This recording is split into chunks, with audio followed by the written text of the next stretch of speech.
কিছুক্ষণ মুর্শিদাবাদ ডিস্ট্রিক্ট বানিয়ে রেখেছে অনেকগুলো।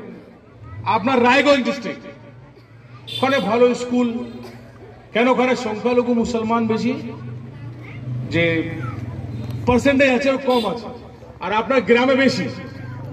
আপনার এই কুমারগঞ্জ অ্যাসেম্বলিতে 70% মুসলমান, কত?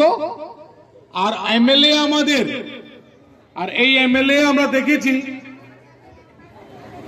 বড় বড় ঘর কলকাতা করে রেখেছে, বড় বড় গিয়ে বাড়ি কিনে কলকাতায় রেখেছে, ব্যবসা করতে নেমেছে, আর কিছু নেই। আপনার আর আমার কথা কোনদিন জীবনে তুলতে পারবে না। আমি যখন এসেছিলাম রাস্তা থেকে, একটা চা দোকানে টায়ার পাংচার হয়েছে, বসে গেছি। একটা মানুষ মাথা টুপি পরে দেখে আবার আমাকে চলে এসছে, ও আমাকে চিনতে পেরেছে। ও বলছে, আপনি সোলঙ্কি সাহেব তো? আমরা হ্যাঁ। বলে, আপনি এখানে কি করতে এসছেন? বলেছে, আমি বলে আমার একটা মিটিং আছে 15 কিলোমিটার দূরে কুমারগঞ্জ অ্যাসেম্বলিতে। বলে, এখানে মিম আছে আমাদের দক্ষিণ দিনাজপুর? ও বলে, আমি টিএমসি করি। মানুষটা বলছিল, লোকটা, আমি টিএমসি করি।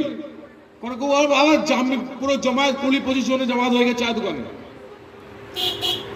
বলছে, আমি এই মিম পার্টি নিয়ে কবে থেকে অপেক্ষায় আছি কি আমার নেতা ব্যারিস্টার আসাদুদ্দিন ওয়াইসি সাহেব, যে পার্লামেন্টে কত রাজনীতি করে আর শাসক দল করে, বলছে আমাদের নেতা আসাদুদ্দিন ওয়াইসি সাহেব যে আমাদের কথা তুলে, যেমন বোকা বোর্ড বিলের বিরুদ্ধে কানুন তৈরি হয় পশ্চিম আপনার পার্লামেন্টে, কে কথা বলে আপনারা জানেন তো? কে কথা বলে সব থেকে জোর গলা? কে বলেছে?